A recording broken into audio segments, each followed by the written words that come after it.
जय श्री कृष्णा मित्रों, मेरा आज का विषय है गुरु पर्व के ऊपर। गुरु पर्व 29 जुलाई 2026 को आने वाला है। हमारे वहाँ ब्रज में इसे मुड़िया पूर्णिमा के रूप में भी जाना जाता है। वैसे लोग इसे जो जन साधारण लोग हैं वो गुरु पूर्णिमा के रूप में जानते हैं। मेरा जो आज का विषय है वो मूलतः गुरु दीक्षा के लेने के ऊपर है कि हमें गुरु दीक्षा कैसे लेनी चाहिए, किससे लेनी चाहिए और कब लेनी चाहिए। अमूमन लोग इस बात से बड़े कंफ्यूज रहते हैं कि हमें गुरु दीक्षा लेनी भी चाहिए या नहीं लेनी चाहिए। कुछ लोग भगवान को डायरेक्ट गुरु बना लेते हैं। वो सीधे तौर पर ये कहने लगते हैं कि हमारे तो भगवान शिव गुरु हैं, कृष्ण भगवान हमारे साक्षात गुरु हैं। बिना किसी माध्यम या बिना किसी संप्रदाय से दीक्षित हुए वो लोग डायरेक्ट भगवान को गुरु स्वीकार कर लेते हैं। ये अपने अपने भाव हैं, मन है, विचार है। लोग अपने मन से बहुत सारे निर्णय ले लेते हैं, लेकिन हर बार मन के लिए गए निर्णय सही नहीं होते हैं। धर्म या सनातन से संबंधित कोई भी निर्णय लेना हो तो उसमें वैदिक व्यवस्था को, शास्त्रोक्त व्यवस्था को समझना बड़ा अनिवार्य है। लोगों के अंदर बड़ा भारी कंफ्यूजन रहता है कि हम किससे गुरु दीक्षा लें। तो यहाँ पर मैं कुछ चीज़ों को बिल्कुल स्पष्ट तौर पर समझाने की कोशिश करूंगा कि दीक्षा लेनी किससे। दीक्षा लेने के लिए सबसे पहले आपको अपना इष्ट निर्धारित करना है। इष्ट कैसे निर्धारित होता है? जब भी आप किसी मुसीबत में फंसे, परेशानी में हो, और सबसे पहले जिस भगवान का नाम आपके मन में आए वो ही आपका इष्ट होता है। इष्ट जानने का एक दूसरा तरीका भी है कि आप किसी एक अच्छे ज्योतिष से जाकर पंचम भाव को दिखा करके उसमें इष्ट की जानकारी कर सकते हैं कि हम किसकी साधना करें या किसकी आराधना करें। बाकी मन से लिया गया निर्णय कि हमें इनके प्रति हमारा मन बहुत ज़्यादा लगता है, हमारा भाव इनके प्रति बहुत ज़्यादा वेगवान है, अधीर है, तो उसको ही इष्ट मानना चाहिए। जब आपके मन में ये निर्धारित हो जाए कि हमारा इष्ट कौन सा है, मान लीजिए आपने ध्यान किया कि आपको राधा रानी बहुत पसंद है या भगवान कृष्ण बहुत पसंद है। जब भी आप किसी परेशानी में, मुसीबत में पड़ते हैं तो भगवान कृष्ण और राधा रानी आपको याद आती हैं, या राम जी याद आते हैं, या भगवान शिव याद आते हैं, तो वो आपके इष्ट निर्धारित हो गए। अब आप उनसे संबंधित संप्रदाय और संप्रदाय में उससे संबंधित गुरु की खोज शुरू करिए। संप्रदाय क्या होते हैं?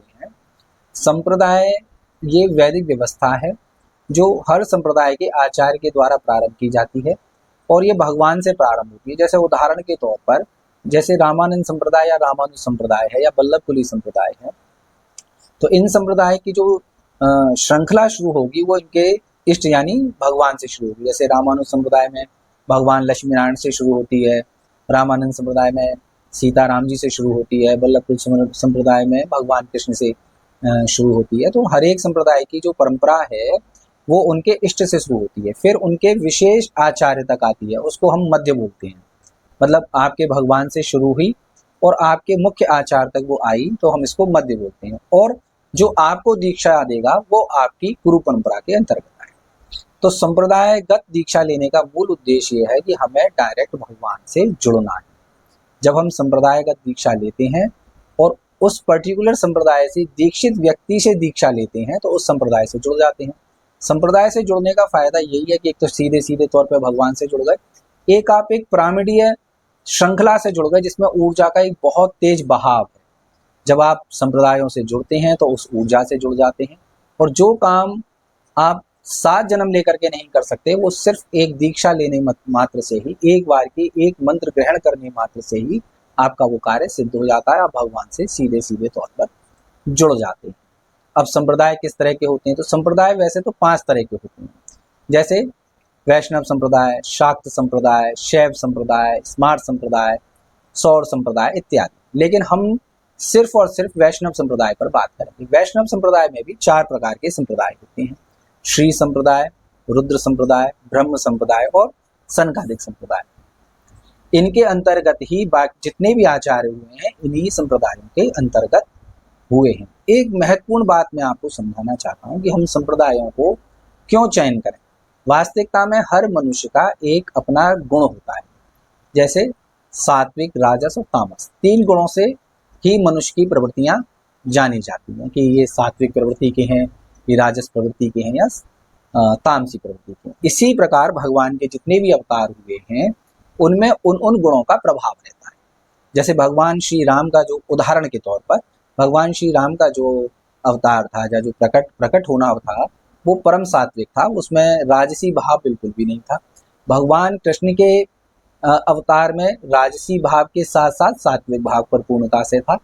तो जिस तरह से देवताओं में भगवान अपने गुणों को स्थापित करके धरती पर भेजते हैं, उसी तरह से वो भी जब धरती पर आते हैं तो एक विशेष गुण के साथ धरती पर आते हैं और उसके हिसाब से ही वो अपनी लीलाओं को करते हैं। इसी तरह से मानवीय प्रवृत्ति होती है, राजसी प्रवृत्ति, सात्विक प्रवृत्ति, तामसी प्रवृत्ति। हम उसी प्रवृत्ति के अनुसार ही अपना इष्ट चयन करते हैं। तो ये जो संप्रदाय है उस पर्टिकुलर भगवान के अवतार, भगवान के स्वरूप की आराधना का सुगम, सरल और व्यवस्थित तरीका समझाते हैं। अव्यवस्थित किया गया कार्य नुकसानदेह होता है। ये ठीक ऐसे है जैसे विज्ञान में कोई फार्मूला आगे पीछे हो जाए तो विस्फोट होने की संभावना रहती है। तो संप्रदायगत दीक्षा लेनी चाहिए। अच्छा, संप्रदायगत दीक्षा लेने में गुरु का चयन कैसे किया? जैसे आपने इष्ट चयनित कर लिया, संप्रदाय चयनित कर लिया, अब आपको क्या करना है कि एक विशेष व्यक्ति जो आपको पसंद हो, जो आपके समझ में आता हो, जिससे आप आसानी से मिल सकें, बात कर सकें, ऐसे व्यक्ति से मिलना जुलना शुरू करें। लगभग 1 साल तक, कम से कम 1 साल तक उसके यहाँ आना जाना, जैसे महीने, 2 महीने, 3 महीने में 2, 3, 4, 5 मुलाकात उनके साथ करें। तो उससे आपको उनके व्यवहार का, उनके चरित्र का, उनकी व्यवस्थाओं का, उनके ज्ञान का एक अंदाजा लग जाएगा। दूसरा, वो भी आपके विषय में समझ जाएंगे कि आप क्या दीक्षा लेने लायक या शिष्य बनाने लायक है या नहीं। तो ये गुरु और शिष्य एक दूसरे को परख लेंगे। फिर 1 वर्ष के पश्चात आप अपने गुरु दीक्षा का आवेदन या निवेदन कहें उनके सम्मुख रखें। अगर उनको लगेगा कि आपने पात्रता हासिल कर ली है कि आपको गुरु दीक्षा दी जा सकती है 1 वर्ष तक उनकी सेवा या उनसे मिलने मिलाने से, तो वो आपको दीक्षित करेंगे। दूसरी एक विशेष बात, कभी कभी क्या होता है कि हम किसी विशेष व्यक्ति से बड़े प्रभावित हो जाते हैं, और जब हम उससे प्रभावित हो जाते हैं तो उससे दीक्षा लेना चाहते हैं। लेकिन समस्या ये आती है कि वो, जैसे मान लीजिए भगवान राम के भक्त हैं, उनका संप्रदाय राम से संबंधित है या कृष्ण से संबंधित है, और हम उसके अपोजिट भगवान के स्वरूप को स्वीकार कर रहे हैं। मान लीजिए भगवान राम के भक्त से हम भगवान कृष्ण का मंत्र जाकर के मांग रहे हैं। वो दे सकते हैं, सामर्थ्यवान है, क्योंकि साधक, संत, गुरु सभी मंत्रों को दीक्षित करने में समर्थ होते हैं, उनमें कहीं कोई संदेह संशय नहीं होता है।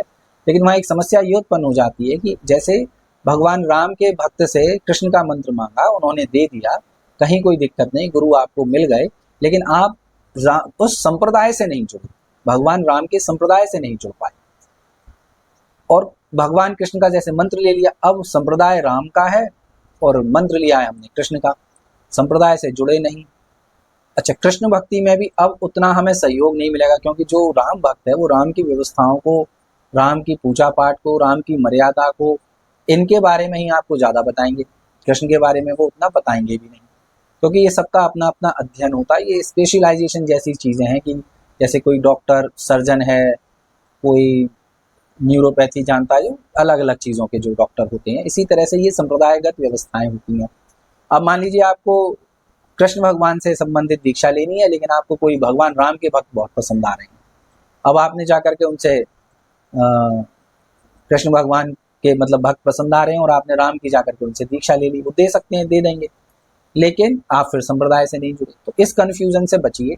या तो आप ऐसे व्यक्ति को सर्च करिए जो आपके ही इष्ट से संबंधित दीक्षा देने में सामर्थ्यवान हो, अथवा जो व्यक्ति आपको पसंद आया है आप उससे, उसके इष्ट से संबंधित ही दीक्षा ले लीजिए, आपका इसी में अति भला होगा। ये एक मेन बात है।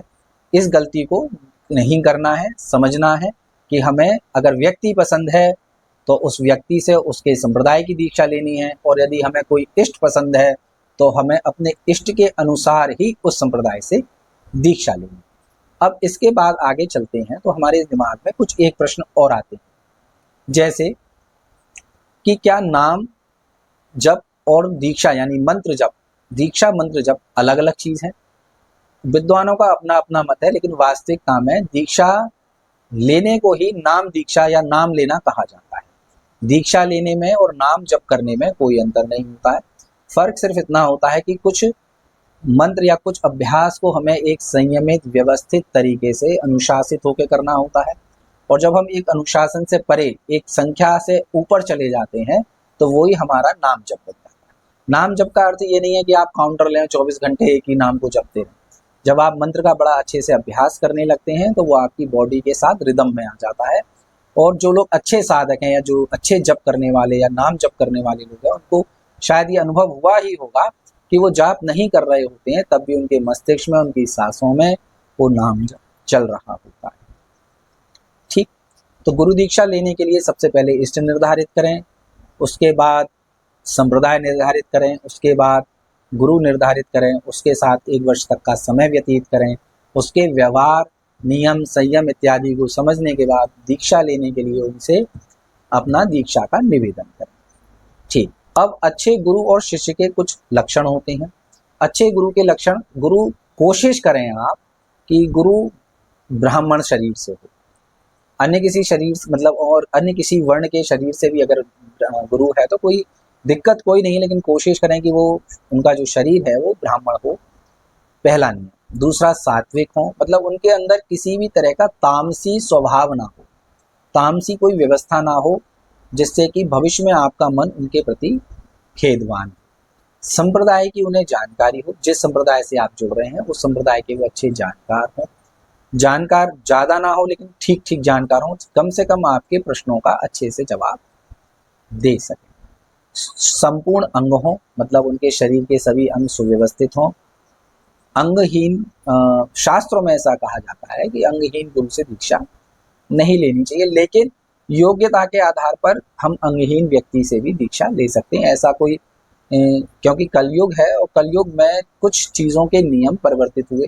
अच्छा, सतयुग, द्वापर, त्रेता में तो ऋषि मुनियों में सामर्थ्य थी नियमों को परिवर्तित करने की। अब कलयुग में ऋषियों में, मुनियों में ऐसी कोई सामर्थ्य नहीं है कि वो नियमों को परिवर्तित कर सकें, तो सिचुएशन यानी व्यवस्था के अनुसार निर्णय लेने में कहीं कोई परेशानी नहीं है। यदि कोई परम भक्त है और अंगहीन भी है तो आप उससे दीक्षा ले सकते हैं। बाकी शास्त्र जो है अंगहीन व्यक्ति से दीक्षा के लिए मना करते हैं, मतलब जन्म से जो अंगहीन है। अब किसी दुर्घटना से कोई व्यक्ति अंगहीन हो गया वो एक अलग विषय है, लेकिन फिर भी। दूसरा, गृहस्थ हो, ये एक बड़ा ही अनिवार्य विषय है। अब इसमें कहीं कोई विवाद भी हो सकता है, तो विवाद से बचने के लिए मैं सभी से क्षमा प्रार्थी हूँ। मतलब कोशिश ये करनी चाहिए कि गृहस्थों को गृहस्थ से दीक्षा लेनी चाहिए, सन्यासियों को सन्यासियों से, ब्रह्मचारियों को ब्रह्मचारियों से, लेकिन हम व्यवस्था, गुरु की योग्यता के आधार पर ब्रह्मचारी सन्यासियों से भी दीक्षा ले सकते हैं। मतलब ऐसा कोई नहीं है कि नहीं लेनी है जी, ले ही ले सकते, लेकिन अगर गृहस्थ से दीक्षा लेता है तो ज्यादा अच्छा रहता है, क्योंकि गृहस्थों की समस्या सन्यासी और ब्रह्मचारियों की समस्या से भिन्न होती है।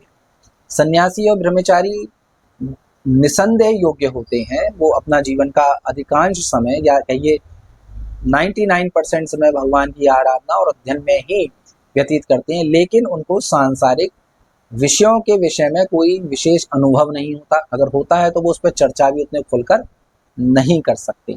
तो कोशिश करें कि आप गृहस्थ दीक्षा लें। अगर नहीं है, कोई और अच्छे गुरु आपको मिल रहे हैं, अगर वो सन्यासी हैं, ब्रह्मचारी हैं, तो आप उनसे भी दीक्षा ले सकते हैं। अच्छे शिष्य के लक्षण,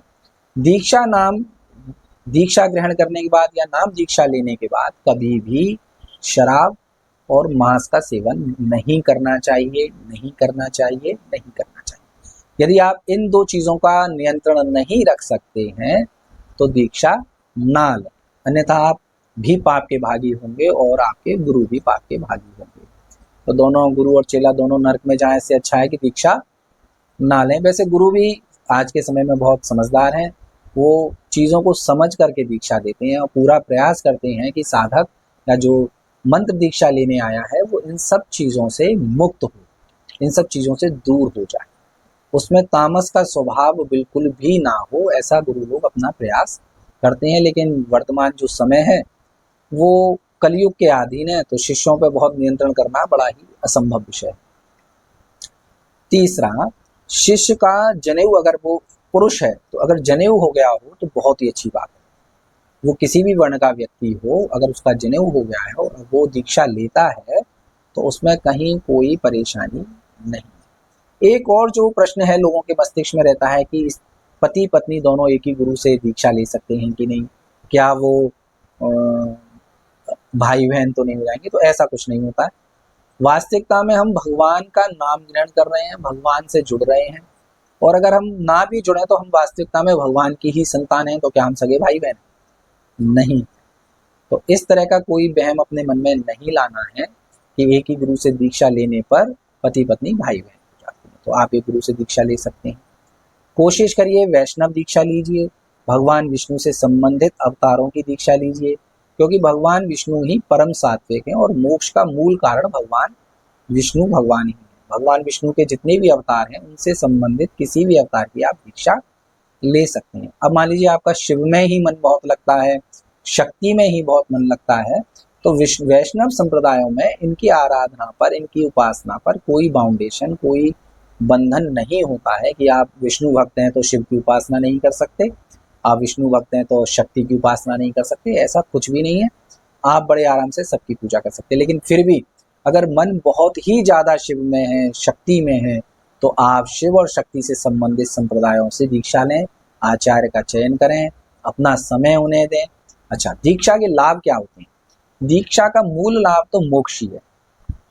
वास्तविकता में मोक्ष की परिभाषा अलग अलग शास्त्रों में और अलग अलग तरीकों से कही गई है। कुछ उपनिषदों में कहा गया है कि 3 चीज होना साधारण मनुष्य के लिए बड़ा ही जटिल और कठिन विषय है। जैसे मनुष्यत्व, यानी कि मनुष्य, पहले तो मनुष्य ही पूरा नहीं है, पशुवत व्यवहार जीवन में रहता है, समय से जागता नहीं, किसी भी समय खाता है, किसी भी समय कोई भी कार्य को करने लग जाता है, संयमित नहीं है। वर्तमान जो मनुष्यों की व्यवस्था है वो पशुवत ही है। तो पहले तो मनुष्य बनना ही बड़ा मतलब जटिल विषय है। फिर मुमुक्षत्व, मुमुक्षत्व का अर्थ है कि मोक्ष की इच्छा करना, सिर्फ ये सोचना कि मेरा मोक्ष हो जाए, इस विषय पे विचार करना ही अपने आप में एक बड़ा प्रश्न है। बहुत सारे लोग कभी भी मोक्ष के बारे में सोचते ही नहीं, बहुत सारे लोग मोक्ष को मानते ही नहीं, और फिर मोक्ष हो जाना वो और भी जटिल था।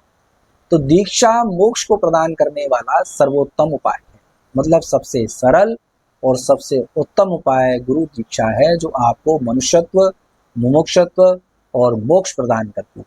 इसके अलावा दीक्षा आपको संसार के सभी प्रकार की व्यवस्थाओं को पूर्ण करने में भी आपका सहयोग करती है। मतलब आपको भोग चाहिए, भोग देगी, धर्म चाहिए, धर्म देगी, अर्थ चाहिए, अर्थ देगी, काम चाहिए, काम देगी। आपकी सभी अभिलाषाओं को, जो सांसारिक शुभ अभिलाषाएं, अशुभ नहीं, शुभ अभिलाषाएं हैं, दीक्षा उनमें बहुत बहुत सहयोग करती है। यदि आप इसे सही तरीके से ग्रहण करते हैं और सही तरीके से आप इसका अगर अनुसरण करते हैं, तो आप ये निश्चित मानिए कि ये चारों चीजें आपको सहज सुलभ हो जाएंगी। ये मेरा खुद का अनुभव है। जीवन में कुछ ना करने वाला और गुरु मंत्र से गुरु दीक्षित जो व्यक्ति है, कुछ भी ना जीवन में करे और सही तरीके से दीक्षा का अनुसरण करे, उसे रास्ते मिलते हैं, उसका भगवान पग पग पर सहयोग करते हैं। तो दीक्षा लेना हर सनातनी व्यक्ति के लिए, हर हिंदू व्यक्ति के लिए और हर वर्ण के व्यक्ति के लिए परम आवश्यक है। मेरा सभी से अनुरोध है, अभी गुरु पर्व आने वाला है, इस गुरु पर्व पर सभी लोग किसी विशेष व्यक्ति को चयनित करें, या जिनके गुरु हैं वो सभी शिष्य अपने गुरुओं के जाकर के चरणों में अपना प्रणाम निवेदन करें, उनसे मिलें। अच्छा, गुरु कभी कभी कुछ ऐसी व्यवस्थाएं रहती हैं कि गुरु मतलब सांसारिक व्यवस्था में होते हैं, मनुष्य ही होते हैं, और मनुष्य जो शरीर है उसकी कुछ प्रवृत्तियां होती हैं, और वो प्रवृत्तियां, मानवीय प्रवृत्तियां मनुष्यों से गलती भी कराती है। तो कभी भी गुरु में कोई दोष नहीं ढूंढना चाहिए। जो व्यक्ति गुरु में दोष ढूंढता है उसका भगवान भला नहीं करते हैं। शास्त्रों में ऐसा लिखा हुआ है कि अगर शिव आपसे नाराज हो जाएं तो गुरु आपको बचाएंगे, लेकिन अगर आपसे गुरु नाराज हो जाएं तो आपको कोई नहीं बचाता। तो गुरु की कभी अवहेलना नहीं करनी चाहिए, उनमें कभी कोई दोष नहीं ढूंढना चाहिए, उनके प्रति पीछे से कोई अपशब्द नहीं बोलना चाहिए, अथवा उनके प्रति कहे जाने वाले अपशब्दों को श्रवण भी नहीं करना चाहिए। विरोध करने का तो ये समय नहीं है। अगर कहीं कोई आपके गुरु की भलाई बुराई कुछ कर रहा है तो वहां से बस स्थान का त्याग देना ही पर्याप्त है। तो गुरु दीक्षा लेने के लिए अभी गुरु पूर्णिमा आने वाली है, सभी लोग अपने अपने गुरुओं के पास जाएं, या जिनको जो व्यक्ति विशेष पसंद है, जो उनको अच्छे लगते हैं, उनसे मिलना जुलना करें। दीक्षा ना लें, लेकिन बस उनको प्रणाम करके आए, मिल करके आए, उनसे आशीर्वाद लेकर के आए, और अपना एक निवेदन या एक अपनी जिसे प्रेजेंट कहते हैं, या स्कूलों में जो बच्चे आते हैं तो उनकी अटेंडेंस जो लगती है, इस तरह से एक अटेंडेंस लगा करके आए। जिन लोगों ने दीक्षा ले रखी है, अगर वो पास रहते हैं तो अगर रोज हो सके तो रोज गुरु से मिलें। अब रोज तो मिलना बड़ा मुश्किल काम है आज के समय में, तो महीने में एक बार मिलें, जो थोड़ा और दूर रहते हैं तो 6 महीने में एक बार मिलें, जो ज़्यादा दूर रहते हैं तो 1 साल में एक बार मिलें। शास्त्रों में लिखा गया है कि उत्तरायण और दक्षिणायन में कम से कम एक बार गुरु से मिलने जरूर जाना चाहिए, उनसे आध्यात्मिक चर्चा करनी चाहिए। यदि आपके सांसारिक प्रश्न हैं और यदि गुरु उनको का जवाब देने में सामर्थ्यवान है तो उनसे सांसारिक प्रश्न भी करने चाहिए। बाकी गुरु दीक्षा लेने का मूल उद्देश्य आध्यात्मिक चर्चा, भगवान का सानिध्य और संसार सागर से मोक्ष पाने का एक विशेष और अति उत्तम उपाय। मुझे उम्मीद है कि मेरे सभी वक्तव्य में आपको कोई बात विरोधाभासी नहीं लगी होगी, और यदि लगी है तो आप उसे मेरी त्रुटि समझ के क्षमा करें और भगवान गुरु यानी भगवान गुरु को भगवान के रूप में मान करके उनकी आराधना उपासना करके अपने जीवन को सफल बनाएं। जय श्री कृष्णा। मैं आपका अपना चंदन ब्रजवासी, मथुरा से। जय श्री कृष्ण।